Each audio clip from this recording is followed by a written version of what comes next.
Hello, my name's Chef Derek. Welcome to Absinthe. Today I'm going to show you one of my dad's famous recipes, plum tomato bisque. Welcome back to Absinthe. We're going to get started on a roasted plum tomato bisque. The first ingredient we start with our skillet here, being at a nice temperature. We're going to add our whole butter. And what you want to do is you want to keep that at about a medium heat. You're going to stir that down to release all that nice butter flavor. And then once that starts cooking down, the first thing I like to add is we use our carrots. We can do a nice rough chop. The smaller it is, a little bit better because the tendency it won't have to cook down as long. So we'll go ahead and add our carrots. And you add them first because they have a tendency to cook a little longer. And you want to make them nice and soft and bring all that sugar out of them. Then we add the celery. And that also is a nice rough chop. And we're going to bring that down. And we're going to bring this down to about 5 minutes. I'm going to add the onions to it. And we'll turn that flame up to high. And we want the onions to come to a translucent and bring all the nice sweet flavors out of the onions, the carrots, and the celery. And as that's cooking down, what we use, I'll give you some of the ingredients, the main ingredients out there, as we use the roasted plum tomatoes. You can buy this at your local supermarket. The plum tomatoes work the best. We have a nice chicken stock. You buy that also at your local supermarket. And it's about 1 quart to 1 quart chicken stock to tomatoes. And then the heavy cream. You could add the heavy cream when you add it at the end. You could add half the heavy cream, or if you wanted a more richer soup, you could add the whole heavy cream to it. Okay, let's go check back at our onions, carrots, and celery. Looking beautiful. Now we're going to deglaze. The deglazing process is when it turns translucent and all the nice sweet colors and all the sweetness comes out of the onions, carrots, and celery. You want to deglaze and get all that nice flavor off the bottom of the pan so it's not sticking and burning. So we'll go ahead and do that now.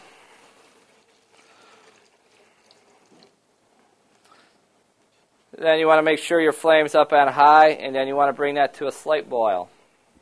And then you're going to reduce that down by half. Reducing it down by half is it adds more flavor to the chicken stock, and the consistency of the soup is going to be thicker. Look at all them nice colors and nice flavor, a nice aroma coming out of that soup now. Now that we reduced by half, we're going to add the plum tomatoes, which have been roasted in a number 10 can. Let's go ahead and add them. Now we're going to bring this up back to a boil. You want to bring it to a rapid boil for about 5 minutes.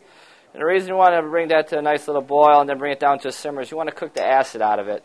Tomatoes have a tendency to have a natural acid. When your grandma was making tomato sauce or tomato soups, what they used to do is they used to cook all day long on a stove. What the secret ingredient to that is the acid in the tomatoes. We add a little bit of sugar to it, folks. And here we're going to add a half a cup of sugar in the beginning. What we're going to do is pour that over the tomatoes. Look at that. We're going to add a couple pinches of salt and pepper. 2, 3.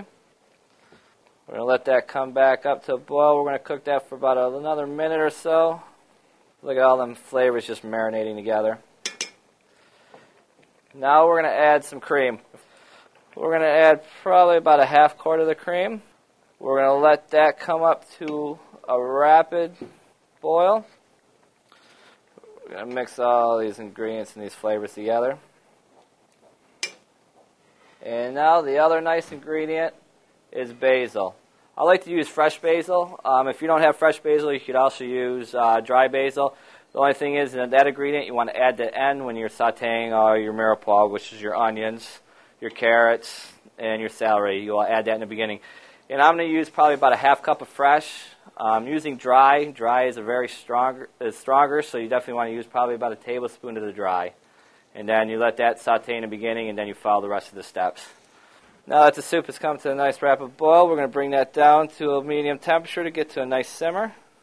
Okay, the soup is coming down to a nice simmer. Oh, smell that basil. Let's add that fresh basil in there. And you don't have to chop it up. It's very easy, rough chop soup. Grab a few more leaves in there. And smell that nice aroma coming out. And then what we'll do is you let that simmer for about 5 minutes, folks. I remember my dad, back when I was a child, this is one of his soups that he would make. And you could smell that when you're waking up on a cold winter's day in Michigan. And God, it was so nice to come downstairs and have a grilled cheese sandwich, dip it into the soup, and God, it made your whole day. All right, now that all the ingredients have marinated, now is the burr mixer. And that's just Burr mixes all the nice ingredients, makes it all nice smooth. And you probably want to burr mix this for a good 3 to 4 minutes at a high speed. You want to make sure that all the ingredients get burr, have mixed together so it's a homogeneous mixture. We've been burr mixing for about 3 or 4 minutes. You can see the nice cream and all the flavors and all the ingredients have blended nice and smoothly together. Nice, nice, nice looking soup. Okay, we'll end up that and we're ready to serve. And what I normally do is I have a nice grill out back. You grill some nice bread. And we just take a ladle here of the soup.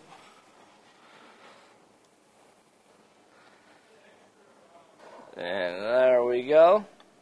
And then right on top, you can't miss the cheese. You have to have a nice little bit of Parmesan cheese sprinkled right on top there.